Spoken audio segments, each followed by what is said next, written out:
5 عورتوں کو نیند نہیں آتی۔ حضرت محمد صلی اللہ علیہ وآلہ وسلم نے فرمایا 5 عورتوں کو رات میں نیند نہیں آتی، وہ 5 لوگ یہ ہیں۔ بسم اللہ الرحمن الرحیم۔ ناظرین، کیا آپ کو رات کو سوتے وقت اکثر کروٹیں بدلنا پڑتی ہیں؟ تو اس کی وجہ جو بھی ہو، مگر اس کا نتیجہ جلد موت کی شکل میں بھی نکل سکتا ہے۔ یہ بات برطانیہ میں ہونے والی ایک طبی تحقیق میں سامنے آئی ہے۔ ایک یونیورسٹی کی تحقیق میں بتایا گیا ہے کہ جن افراد کو رات کو نیند نہیں آتی یا آدھی رات کو جاگ جاتے ہیں، ان میں جلد موت کا خطرہ بہت زیادہ ہوتا ہے۔ اس تحقیق میں 5 لاکھ درمیانی عمر کے افراد کو شامل کیا گیا تھا اور دریافت کیا گیا تھا کہ نیند کے مسائل سے 2-4 افراد بالخصوص ذیابیطس کے مریضوں میں اس کے نتیجے میں کسی بھی وجہ سے موت کا خطرہ 87% تک بڑھ جاتا ہے۔ محققین کا کہنا تھا کہ یہ ہم پہلے سے ہی جانتے ہیں کہ نیند کی کمی اور خراب صحت کے درمیان مضبوط تعلق موجود ہے، مگر نئے نتائج چونکا دینے والے ہیں۔ انہوں نے کہا ڈاکٹروں کی نیند کے مسائل کو بہت سنجیدہ لینا چاہیے تاکہ ان میں خطرے کو کم کیا جا سکے۔ ان کا کہنا تھا کہ ذیابیطس سے ویسے ہی مختلف امراض سے موت کا خطرہ 67% تک بڑھ جاتا ہے، مگر ایسے مریضوں کو بے خواب یا نیند کی دیگر مسائل کا سامنا ہو، ان کے لیے خطرہ 87% تک بڑھ جاتا ہے۔ اور اس سے پہلے 2019 میں کیلیفورنیا یونیورسٹی کی ایک تحقیق میں بتایا گیا تھا کہ محض ایک رات کو کم سونا بھی ذہنی بے چینی، خوف یا اعصابی خلل کا خطرہ 30% تک بڑھا جاتا ہے۔ طبی جریدے جرنل نیچر ہیومن بیہیویئر میں شامل تحقیق میں محققین کا کہنا تھا ہم نے گہری نیند کا ایک نیا فائدہ دریافت کیا ہے جو رات بھر میں دماغی کنیکشن دوبارہ منظم کر کے ذہنی تشویش اور بے چینی کو کم کر دیتا ہے۔ نیند کی کمی سے ذہن بوجھل ہو جاتا ہے اور مختلف مسائل کا شکار ہو جاتا ہے، جبکہ زیادہ سونا حالت کو بہتر بناتا ہے۔ ناظرین، آئیے بات کرتے ہیں ان عورتوں کے بارے میں جن کو رات کے وقت نیند نہیں آتی۔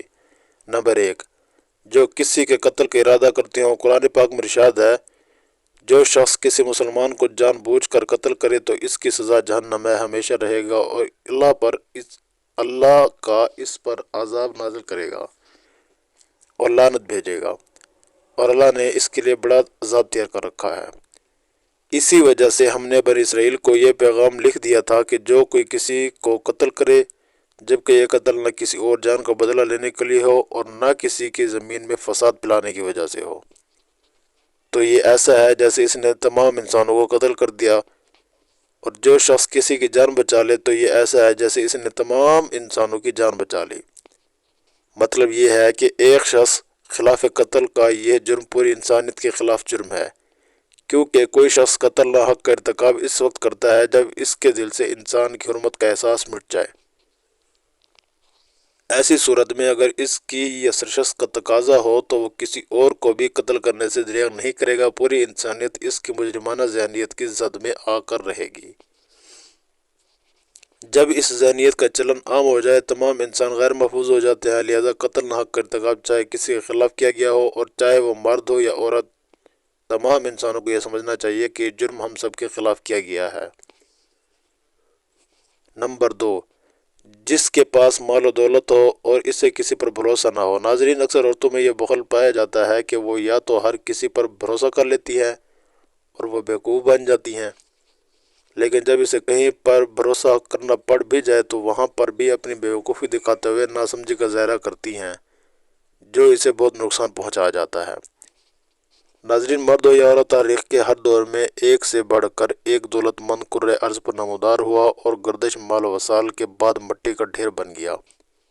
اس کے باوجود حضرت انسان سمجھنے کے لیے تیار ہی نہیں۔ دولت کے انبار پانے کے بعد صرف پیغمبر اور اولیاء ہی استقامت پر کھڑے نظر آئے، ورنہ زیادہ تر دولت مند نے انسان کا دماغ خراب کیا اور انسان غرور کا شکار ہوا۔ اور پھر یہ وہی مقام ہے جہاں پر اس کائنات کا اکلوتا وارث خالق کائنات حرکت میں آتا ہے اور پھر وہ دراز رسی کو کھینچ کر انسان کو نشان عبرت بنا دیتا ہے۔ اس کی سب سے عبرت انگیز مثال قارون کی ہے، جس کے خزانوں کی شہرت ضرب المثل بن چکی ہے۔ نمبر 3، وہ جس نے لوگوں سے بہت سی چھوٹی باتیں کہی ہوں اور لوگوں پر جھوٹے الزام لگائے ہوں۔ ناظرین، یہ ہر عورت کی فطرت ہے کہ وہ جب باتیں کرنا شروع ہو جائے دنیا کی کوئی طاقت اسے روک نہیں سکتی، اور یہی اس کی حماقت اسے لے ڈوبتی ہے۔ عورت جب باتیں کرنا شروع کرتی ہے تو وہ بہت زیادہ جذباتی ہو جاتی ہے، پھر اسے جھوٹ سچ کا بھی خیال نہیں رہتا، اور پھر یہی چیز اس کی رات کی نیند حرام کر دیتی ہے۔ حدیث شریف میں ہے کہ جھوٹے گواہ کے قدم ہٹنے پر بھی نہ پائیں گے کہ اللہ تعالیٰ اس کے لیے جہنم واجب کر دے گا۔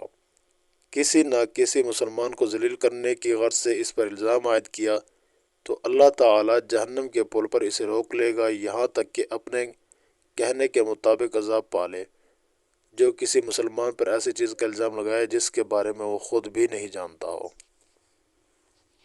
تو اللہ تعالیٰ اسے جہنمیوں کے خون اور پیپ جمع ہونے کے مکان میں اس وقت رکھیں گے جب تک اپنے الزام کے مطابق عذاب نہ پالے۔ نمبر 4، وہ جس کی ذمہ داری زیادہ ہو لیکن اس کے پاس دینے کے لیے کچھ نہ ہو۔ کائنات کی تلخ اور صفا کی حقیقت بھوک ہے۔ بھوک بڑی بدذات ہے۔ انسان، چرند پرند اور ہر زیر و مخلوق اپنی بھوک کی وجہ سے سامنے آئی ہے بے بس ہو جاتے ہیں۔ وہ یہ وجہ ہے کہ موجودہ حالات کے پیش نظر غربا اور بے سہارا لوگوں کے سامنے بھوک ایک بڑا مسئلہ بن کر کھڑی ہو گئی ہے۔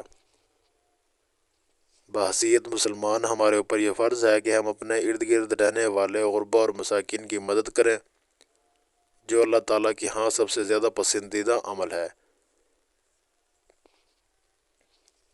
ایک دفعہ آپ صلی اللہ علیہ وآلہ وسلم نے فرمایا، یہ افضل عمل ہے کہ تم اپنے مومن بھائی کو خوشی پہنچا دو یا اس کا قرض ادا کر دو، اسے کھانا کھلاؤ۔ صاحب استطاعت پر واجب ہے کہ وہ مستحقین کی مقدور مدد کریں۔